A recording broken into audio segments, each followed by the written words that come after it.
آج کی ہماری گفتگو کا موضوع بد نظمی یا عذاب الہی۔ اس کا مقصد یہ ہے کہ ہمارے معاشرے کے اندر جو ہم پر آزمائش آتی ہے، ہم پر کوئی مصیبت، کوئی پریشانی، مثال کے طور پر ڈینگی وائرس کا آ جانا، یہ ایک پریشانی ہے، مصیبت ہے، انسان کے لیے بہت بڑی آزمائش ہے۔ کرونا وائرس کا آ جانا، طوفان، زلزلے یا دیگر چیزیں ہمارے معاشرے کے اندر اس طرح کے وائرس کا آ جانا، بعض حضرات یہ سمجھتے ہیں کہ شاید یہ ہمارے نظام میں کمزوری کے سبب ہے، یعنی کہ ہمارا نظام بہتر نہیں، اس وجہ سے یہ وائرس پھیلتا ہے، ان کے پاس کوئی انتظام نہیں۔ اور حکم شرع ہمیں کیا حکم دیتی ہے کہ آیا یہ بد نظمی یعنی کہ انتظام کی خرابی کی وجہ سے ایسی مصیبتیں آتی ہیں، یا ہمارے اپنے اعمال کی وجہ سے اللہ کا عذاب آتا ہے، کہ ہمارے اوپر جو مشکلات، پریشانیاں اور مصائب آتے ہیں، ان کی وجوہات کیا ہے، یہ کس سبب سے آتے ہیں، انتظام کی خرابی کی وجہ سے یا اعمال کی خرابی کی وجہ سے؟ یہ دو چیزیں ہیں۔ اس سے پہلے آپ اس بات کو پیش نظر رکھیں کہ اللہ رب العزت نے انسان کو اشرف المخلوقات بنایا، انسان کو تمام مخلوقات پر اللہ پاک نے فضیلت عطا فرمائی، عظمت عطا فرمائی، اور اللہ نے پوری کائنات کو انسان کے لیے مسخر کر دیا۔ اللہ رب العزت نے انسان کو عقل و شعور عطا کیا اور نیکی بدی کی تمیز عطا کی، یعنی کہ انسان کو اتنی عقل اور اتنا شعور ہے کہ وہ یہ جان سکتا ہے نیکی کیا ہے اور بدی کیا ہے، اس کی تمیز اللہ پاک نے انسان کو عطا فرمائی۔ اور پھر اس انسان کے لیے اللہ پاک نے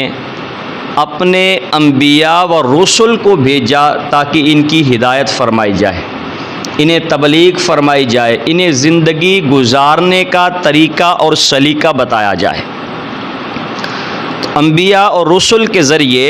انسان کی رہنمائی کا انتظام کیا گیا۔ انبیاء اور رسل تشریف لائے، جتنے انبیاء تشریف لائے وہ انسانوں کی ہدایت کے لیے رب کی توحید کا اعلان کرتے رہے، انہیں صراط مستقیم کی طرف بلاتے رہے، اللہ کے ذکر کی طرف، اللہ کی رضا کی طرف، اللہ کی یاد کی طرف۔ جتنے انبیاء اور رسول تشریف لائے وہ لوگوں کو اللہ رب العزت کی بارگاہ کی طرف بلاتے رہے، لیکن ان میں سے بہت سارے انسان ایسے تھے، بہت سارے لوگ ایسے تھے کہ جنہوں نے انبیاء و رسل کی اس دعوت کو نہیں سمجھا اور بغاوت اختیار کی۔ آپ اس بات کو جانتے ہیں کہ انبیاء نے دعوت دی، کچھ لوگ اس دعوت کو قبول کرتے اور کچھ لوگ اس کو رد کر دیتے، وہ ایمان نہیں لاتے، وہ رب ذوالجلال کی توحید کو نہیں مانتے تھے، یعنی کہ انسانوں میں سے کچھ نے تو صراط مستقیم کو اختیار کیا اور کچھ لوگوں نے بغاوت کر دی، اللہ رب العزت کی توحید کو ماننے کا انکار کر دیا۔ تو جب ایسے لوگ کہ جنہوں نے صراط مستقیم کی بجائے، جنہوں نے سیدھے راستے کی بجائے گمراہی کے راستے کا انتخاب کیا، وہ گمراہی کے راستے پہ چلے گئے، اللہ کی توحید کا انکار کر دیا، انبیاء و رسل نے جو درس اور سبق دیا اس کا انکار کر دیا، بغاوت کر دی اور پیغمبران خدا کو جھٹلا دیا، تو انہوں نے یہ معاملات کر کے کیا کہ انہوں نے صراط مستقیم کو جھٹلایا، اللہ کی توحید کو جھٹلایا، پیغمبران خدا کو جھٹلایا اور گمراہی کا راستہ اختیار کیا، تو انہوں نے یہ سب کچھ کر کے اللہ کے غضب کو دعوت دی ہے، اللہ کے عذاب کو دعوت دی ہے۔ اور پھر اللہ رب العزت نے ان کی ان نافرمانی کے سبب، اب یہ قابل توجہ بات، ان کی اس نافرمانی کے سبب یعنی کہ پیغمبران خدا کو جھٹلانے اور گمراہی کا راستہ انتخاب کرنے کے سبب پھر اللہ پاک نے ان پر عذابات کا نزول کیا، ان پر عذاب آئے۔ کبھی طوفان نوح کی شکل کے اندر عذاب آیا، جو حضرت نوح علیہ السلام سے لگ گئے، جڑ گئے اور ان کی کشتی میں سوار ہو گئے، اللہ پاک نے انہیں محفوظ رکھا کہ جب حضرت نوح علیہ السلام کا زمانہ تھا، آپ دعوت و تبلیغ فرماتے، آپ نے لوگوں کو صراط مستقیم کی طرف بلایا، لیکن اس کے باوجود لوگوں نے گمراہی کا راستہ اختیار کیا، حضرت نوح علیہ السلام کو جھٹلایا۔ تو جتنے لوگ آپ کے ساتھ جڑے، اللہ پاک نے انہیں اس طوفان سے محفوظ رکھا، اور جو آپ سے الگ ہوئے اللہ پاک نے انہیں غرق کر دیا، تباہ کر دیا۔ یہ ہیں بڑے بڑے عذاب، لیکن اس سے قبل اللہ پاک چھوٹے چھوٹے عذابات کے ذریعے ان کو مہلت بھی دیتا رہا۔ عذابات چھوٹے چھوٹے آزمائش کے ذریعے، چھوٹی چھوٹی پریشانیوں کے ذریعے انہیں یہ پیغام بھی دیا جاتا رہا کہ ابھی بھی موقع ہے، سنبھل جاؤ، اگر نہ سنبھلے تو پھر تمہیں غرق، تباہ و برباد کر دیا جائے گا۔ اور وہ کس طرح فرمایا کہ بڑے عذاب بھیجنے سے پہلے اللہ پاک نے نافرمانیوں کو خواب غفلت سے جگانے کے لیے، یعنی کہ جو نافرمان لوگ تھے، اور آج ہمارے معاشرے کے اندر بھی یہ صورتحال ہے کہ جب ہم غفلت کی طرف، اللہ رب العزت کی ناراضگی کی طرف جاتے ہیں، یعنی کہ ایسے اعمال اور ایسے کام کرتے ہیں جو رب کی ناراضگی کا سبب ہے، تو پھر وہ چھوٹی چھوٹی مصیبتوں کے ذریعے ہمیں اس سے جگایا جاتا ہے کہ اے انسان، اپنے ان بدعمالیوں سے باز آ جا، کہیں ایسا نہ ہو کہ تمہیں غرق کر دیا جائے، تباہ کر دیا جائے۔ تو فرمایا کہ اللہ رب العزت ان نافرمانوں کو خواب غفلت سے جگانے کے لیے مختلف قسم کی آفات و بلیات کو بھیجتا ہے، مختلف قسم کی پھر مصیبتیں آتی ہیں تاکہ بندہ خواب غفلت سے جاگ جائے۔ ہم جب اس رب سے دور ہو کر بھاگیں گے تو پھر اس کے اندر برکت اور رحمت نہیں ہوگی، لیکن جب ہم رب کی یاد کے اندر اپنے دنیاوی معاملات پورا کرنے کے لیے نکلیں گے، رب کو یاد بھی کریں گے، نماز بھی پڑھیں گے، اور اعتقاد اور توکل یہ رکھیں گے کہ سب کچھ ہمیں رب دیتا ہے اور سب کچھ ہمیں دین اسلام عطا کرتا ہے، تو پھر اللہ رب العزت اس تمہارے چھوٹے سے کام کے اندر اپنی رحمت عطا فرما دے گا۔ لیکن جب ہم رب کی یاد سے دور ہوتے ہیں، نمازوں سے دور، قرآن سے دور، سنت مصطفیٰ سے دور، اور اسی کے برعکس اگر پھر مجھے کوئی بیماری آ جائے،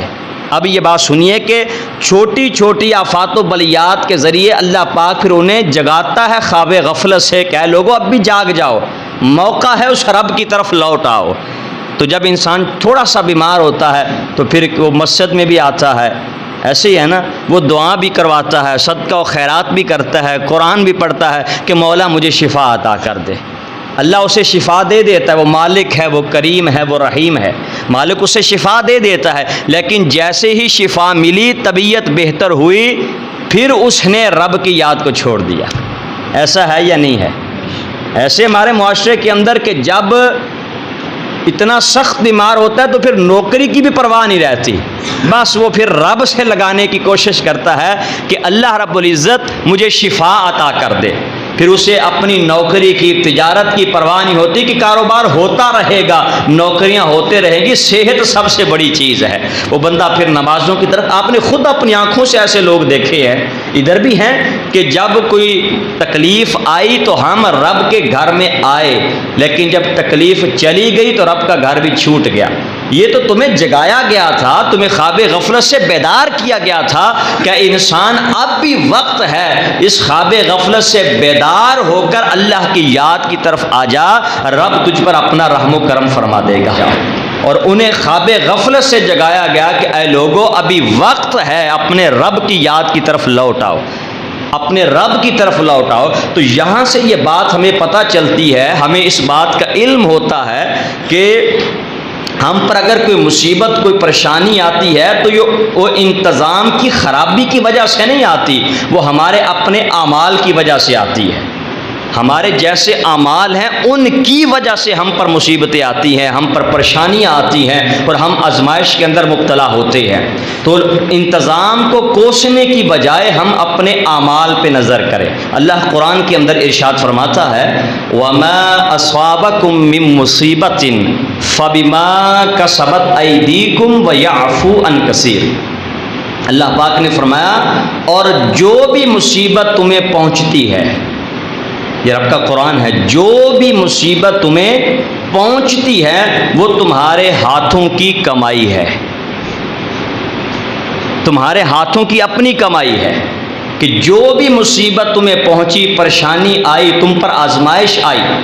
فرمایا وہ تمہارے اپنے ہاتھوں کی کمائی ہے۔ وَيَعْفُو عَن كَثِيرٍ، بہت سارا تو وہ مالک تمہیں معاف فرما دیتا ہے،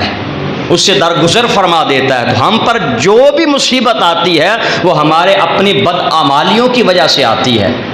ہمارے اپنے ہاتھوں کی وہ کمائی ہے جو ہم پہ مصیبتیں آتی ہیں۔ تو یہ انتظام کی خرابی نہیں ہے، یہ ہمارے اعمال کی خرابی ہے، یہ بد نظمی نہیں ہے بلکہ عذاب الہی ہے۔ اور انسانوں کو جسے اشرف المخلوقات بنایا گیا، جسے ذی شعور بنایا گیا، جسے ذوی العقول بنایا گیا، جن انسانوں کو عقل و شعور کی دولت اور نعمت عطا کی گئی، اسے یہ جگایا جا رہا ہے کہ لوگوں یہ جو مصیبتیں آتی ہیں یہ انتظام کی خرابی نہیں ہے، یہ اعمال کی خرابی ہے، یہ ہمارے اپنے ہاتھوں کے کرتوت ہیں کہ جس کی وجہ سے ہم پر عذاب آتے ہیں۔ تو اس لیے ہمیں اپنے اعمال پہ نظر کرنی۔ اور دوسرے مقام پر اللہ پاک نے ارشاد فرمایا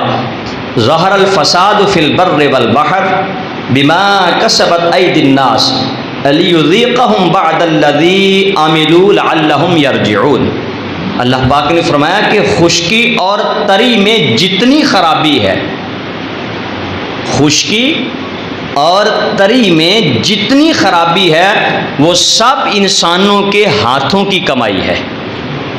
جتنی بھی خرابی آتی ہے، مصیبت آتی ہے، آزمائش آتی ہے، پریشانی آتی ہے، فرمایا وہ خود انسانوں کے ہاتھوں کی کمائی ہے۔ یہ سب اس لیے کہ انہیں چکھائے ان کی بعض بدعمالیوں کی سزا۔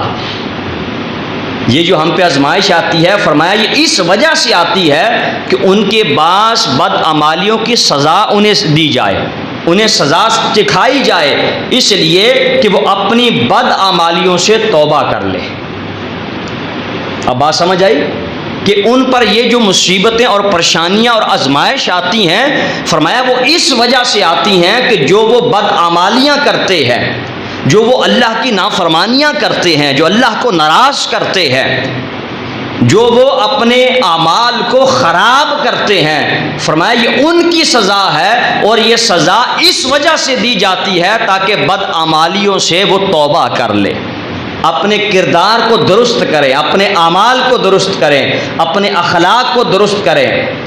تو یہ ہمیں توبہ کرنے کا موقع دیا جا رہا ہے اور ہمیں اس بات کو واضح بیان کیا جا رہا ہے کہ اے لوگو یہ جو تم پہ مصیبتیں آ رہی ہیں تمہارے ہاتھوں کی اپنی کمائی ہوئی مصیبتیں ہیں، بہت ساری تو ایسی ہیں جو رب معاف فرما دیتا ہے۔ اور فرمایا کہ اگر تم ان آزمائشوں سے بچنا چاہتے ہو تو توبہ کر کے رب کے حضور آ جاؤ، رب تمہاری توبہ قبول بھی فرمائے گا اور تمہیں اپنی رحمتیں بھی عطا فرمائے گا۔